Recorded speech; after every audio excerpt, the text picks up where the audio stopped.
Hi guys.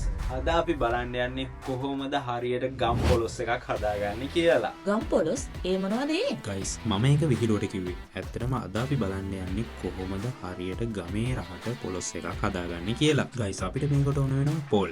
ඇත්තටම පොල් කිව්වට අපිට පොල් කිරි තමයි ඕන වෙන්නේ. ඉතින් අපි පොල් මිරිකලා පොල් කිරි ගන්න තමයි දැන් හදන්නේ. ඉතින් අන්තිම වෙනකම් බලාගෙන ඉන්න. ඔයාට රෙසිපි එක තියෙනවා අන්තිමට. ගයිස් අපි කඩාගත්ත පොලොස් ටික පොතු පිටින්ම තඹ ගත්තා. ඉතින් ඊට පස්සේ සුද්ධ කරලා අරගෙන මේ විදිහට පොඩි කෑලි වලට කපා ගත්තා. ඉතින් මේ වගේ කපනකොට චූටි චූටි ඉරිමාක් කරනවා මොකද අපේ 3-5 එක හොඳට පොලොස් කෑල්ලට අල්ල ගන්න.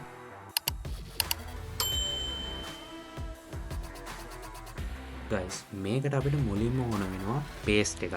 ඉතින් මේ පේස්ට් එක හදාගන්නේ කබලේ බැදගත්ත පොල්, හාල් ඊට පස්සේ අපි මේකට එකතු කරගන්නවා තව කුරුඳු, කරාඹු නැටි, එනසල් වගේ දේවල්. ඉතින් අපි මේක හොඳට කබලේ බැදගෙන ඊට පස්සේ අපි මේක බ්ලෙන්ඩ් කරගන්නවා. ඉතින් මේ බ්ලෙන්ඩ් කරගත්ත පේස්ට් එකට අපි පොල් කිරි එකතු කරගන්නවා. ඒකලා හොඳට මික්ස් කරලා පැත්තකින් තියාගන්නවා. ගයිස් අපි දැන් හදන්නේ ගම්මිරිස් ටිකක් කොටා ගන්න. මොකද කඩෙන් ගන්න ගම්මිරිස් කුඩු වලට වැඩිය අපි කොටා ගන්න ගම්මිරිස් එකේ රහ සුවඳ හොඳයි. මේ තියෙන ගයිස් අපි හදාගත්ත පේස්ට් එක. ඔයාලට කැමති නම් මේකට උඹලකට ටිකක් ඇඩ් කරගන්න පුළුවන්. එතකොට මේකේ තව රස වැඩි වෙනවා. ඉතින් ගයිස් අපි මේ ගෙදරදී කොටාගත්ත ගම්මිරිස් ටිකකුත් අර පේස්ට් එකටම එකතු කරගන්නවා.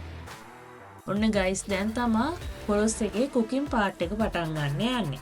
ගයිස් පෑන් එකේම හොඳට හීට් කරගෙන අපි ඒකට ඔයිල් ටිකක් දානවා. ඒකල්ලා අපි මේකට දානවා ගාලික්, ජින්ජර්, කරි ලිව්ස්, ඊට පස්සේ රම්පේ වගේ දේවල් දාලා අපි ඒක හොඳට බැද ගන්නවා. ගයිස් දරලිපේ හදන පොලොස් කරිය තමයි ඇත්තටම ගමේ රහට පොලොස් කරියක් කනවා කියන්නේ. ගයිස් දැන් අපි හදන්නේ මේකට උළුහාල් අබ එකතු කරගන්න. ගයිස් දැන් තමයි මේකට මිරිස් කුඩු එකතු කරගන්න. ඉතින් ඔයාලා ගොඩක් සැර කන්න කැමති කෙනෙක් නම් ටිකක් වැඩිපුර එකතු කරගන්න. ඔයාලා වැඩිපුර සැර කන්නේ නැති කෙනෙක් නම් ටිකක් අඩුවෙන් එකතු කරගන්න. ගයිස් දැන් අපි 3-5 එකතු කරගන්න තමයි හදන්නේ. ඉතින් මේක ටිකක් ස්පෙෂල් එකක්. මොකද අපි මේක ගෙදරදී හදාගත්ත එකක්. මේකේ රෙසිපි එක ඕනනම් ඔයාලට පල්ලෙහෙන් කමෙන්ට් එකක් දාන්න වෙනවා. ඉතින් ගයිස් අපි මේ ටික ඔක්කොම හොඳට බැද ගන්නවා. ඉතින් ඔයාලට පේනවා වගේ ලස්සන කලර් එකක් එයි ඒකේ. ඉතින් ඊට පස්සේ අපි අර හදාගත්ත මික්සර් එක මේකට එකතු කරගන්නවා.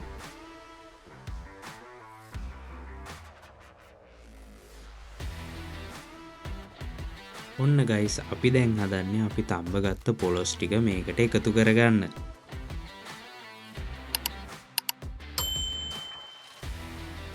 ඔන්න ගයිස් අපේ ඉතුරු කිරි ටිකත් අපි දැන් මේකට එකතු කරගන්න තමයි හදන්නේ. ඉතින් ඒකල්ලා අපි මේක පැයක් එකමාරක් විතර අඩු ගින්දරේ තියලා කුක් කරගන්නවා. ඉතින් ගයිස් ඔයාලට මේ පේනවා වගේ තෙල් ටික උඩට මතුවෙනකන් අපි මේක කුක් කරගන්න ඕනේ අඩු ගින්දරේ. ඔයාලට පේනවනේ මේක කොච්චර රස පාටද ලස්සනද කියලා. ඉතින් ගයිස් මේක තමයි ගමේ රසට හදපු අපේ ගම් පොලොස් කරිය. ඉතින් ගයිස් අමතක නොකර subscribe කරන්න, comment කරන්න, like කරන්න, ඒ වගේම පොලොස් කරි කන්න කැමති වගේ යාළුවට මේක share කරන්න. මේ වීඩියෝ එක තාම බැලුවේ නැද්ද? බැලුවේ නැත්නම් ගිහින් බලන්න. මොකද මේ වීඩියෝ එක ගොඩක් interesting. See you in the next video. Bye bye. Bye.